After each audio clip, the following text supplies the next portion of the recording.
he waited a long time. I can't knock him because I was in that position once before, trying to get these big opportunities to get these guys in the ring with me. There's a new debate in the fight world, and it's all about who the better fighter is, Terence Crawford versus Naoya Inoue. And there's only one way to find that out. Put the fighters in the ring against each other, and here's the good news. Bud is all here for it, but he wants this one of his terms. There's a lot to talk about in this video, so without further ado, let's dive straight into Terence Crawford agreeing to fight Naoya Inoue. Get this, after Marlon Tapales, the monster Naoya Inoue proved himself as one of the best of this era. And whenever there's a conversation about the best athlete of this era, Crawford's name comes up. Bud is all about fighting anyone who challenges his pound-for-pound top spot.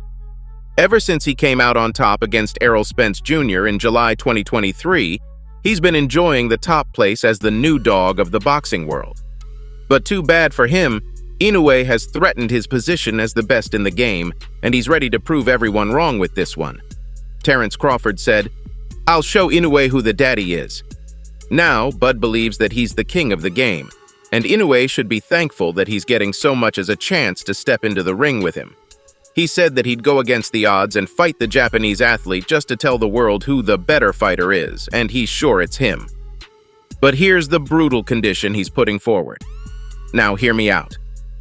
Terence and Naoya both fight in different weight classes. Terence is the top G of the welterweight division, while Naoya takes care of how things go down in the bantamweight division. So if these two would want to put up gloves against each other, then they'll have to fight at catchweight, and one of them would have to go up their division or down it drastically. Terence says that it's going to be Naoya if he wants the opportunity to step into the ring with him.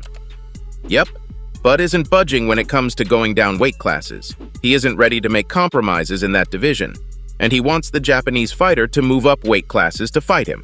Now this will put him at a major disadvantage, but frankly, that's exactly what Bud wants. He doesn't even want to risk losing against Naoya, and he is making sure of it. Naoya making headlines in the boxing world is already pissing the hell out of Terence, and he wants to be done with this drama. This is definitely an unexpected beef, because I don't know about you, but a feud between Terence and Naoya was the last thing on my 2023 bingo card. Get this, much like Inoue, Crawford holds an undefeated record and is undisputed in 2 weight divisions. Crawford and Inoue are both amazing fighters in their own right, but there can only be one that rises above. The comparison between the two has been up for a while ever since both their names appeared on top of the P4P rankings, and this debate has kept us all up for many nights. It all started when the top 2 of the last era and the top 2 of this era came out. Unsurprisingly, the best boxer who has beaten the most world champions is Floyd Money Mayweather. Come on, we all saw that one coming. The legend has beaten 23 world champions and has still managed to stay undefeated. Following him, Manny Pacquiao beat over 21 world champions, and that one was pretty obvious too, right? But that's not the interesting part, because that comes down to the top 2 of this era. Leading the current era is Canelo Alvarez, triumphing over 19 world title holders. No surprises there. But guess who the second one is? Yeah, take a wild guess. It's not Fury, no Usyk or Crawford. Instead, it's Inoue. The Japanese athlete has defeated a whopping 13 world champions. Yeah, Bud didn't even make the list as he's only beaten 11 title holders. Despite the P4P rankings, Inoue has one-upped Crawford here. He comes closer to being the best in the world of our time. Inoue has proven himself again and again. His legacy continues to grow as he cements himself in a hall of achievements, and all this is more than enough to piss Terence off, who's not ready to share his spotlight at all. But we all knew that even though Bud has made his way to the top after the Errol Spence Jr. win, he doesn't have enough names on his record to make him one of the best of all time. Yeah, he has barely stepped into the ring with top athletes that'll give him career-defining fights, and that's exactly why he wasn't a favorite until he beat the hell out of Spence. In the ring. Don't get me wrong, but Terence has always been the great fighter he is today. He just never got the chance to showcase his skills to that level until he was put in the ring with Errol. Now he's looking for more career-defining fights, going after names like Floyd Mayweather or Devin Haney. He wants to bag as big fights as possible before Father Time catches up to him and he's forced to retire. With Naoya Inoue stealing his thunder, Terence has shifted his focus towards him, and as impossible as this matchup may sound, it has the potential to see the light of day. I mean, if there's one thing we've learned from 2023, it's that no fight is impossible, and fans can ask for pretty much any fight they want.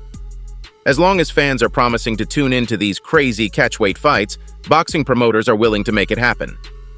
But jokes aside, is Naoya interested in fighting Terence? Well, the athlete hasn't put out an official statement yet, but there's no reason why he would be against it. I mean, all jokes aside, but he can use a blockbuster fight too right about now. The athlete is already making all the buzz in the fight world, so a fight with Terence really has the potential to be the fight of the year. There's just one issue, and that's the weight class jump. He'll have to put on a drastic amount of weight. And I know jumping weight classes is getting more and more common in the boxing world, but that doesn't make it any easier than it is. It requires a lot from the athlete. I'm talking months and months of training, and no matter how much they hit the gym, they still can't perform like they do at their natural weight, so there's an undeniable disadvantage there. We'll have to see whether he's ready to make the big sacrifice. Naoya is in form and he's in his prime, so now would be the perfect time for him to take this big risk. Plus, no matter what, it'll be worth it because he's bound to make big bucks from this fight. Yeah, just think about it. Terence and Naoya are two of the most talked about names in the fight world, so a fight between these two will make a lot of buzz and will be hyped as hell. Now, as for Inoue, he won every round against the bigger, unbeaten, and defending WBC/WBO super bantamweight belt holder Stephen Fulton in Tokyo en route to stopping the American in round 8. It was such a complete performance that it seemed to settle the P4P debate before Crawford had even had his say. On the other hand, Crawford was every bit as impressive 5 days later in Las Vegas as he thrashed leading welterweight rival Errol Spence in every department, stopping him in 9 to take all the belts and the legitimate world championship. If you ask me who has the edge in the current standings, either result on its own would have placed Inoue or Crawford head and shoulders above anyone else. That both elevated themselves further still when faced with their biggest challenges suggested the pound-for-pound king is a two-headed beast. There's Inoue, Crawford, and then there's everybody else. The edge, by a very slender margin, goes to Crawford, as Spence was more established than Fulton. If we talk about skills and attributes, for Inoue, a formidable offense marked by crunching power is set up by expert footwork, timing, and ring positioning, and he can end fights with shots either upstairs or downstairs, whether in the early, middle, or late portions of a bout. He sets a fast pace and darts in and out, both exhausting and befuddling opponents. On the other hand, Crawford's also blessed with exquisite timing and an accuracy rate that is virtually unheard of against top-flight opposition. He further benefits from long arms that are difficult to get past and which deliver slashing offense. Even the humble jab can be a power shot. He dropped Spence heavily with one. If you compare them, they appear as equals in almost every department. But Inoue looks the harder puncher, maybe the hardest puncher in the sport, pound for pound, and has also demonstrated immediate fight-changing adjustments. A fight between these two would be like a treat to the eyes of boxing fans, and it'll be one of the best fights of 2024. So what are your opinions on Terence Crawford versus Naoya Inoue? Make sure to let us know in the comments. Make sure to like this video, comment, and share. Don't forget to subscribe to our channel, and I'll see you next time. Until then, peace out.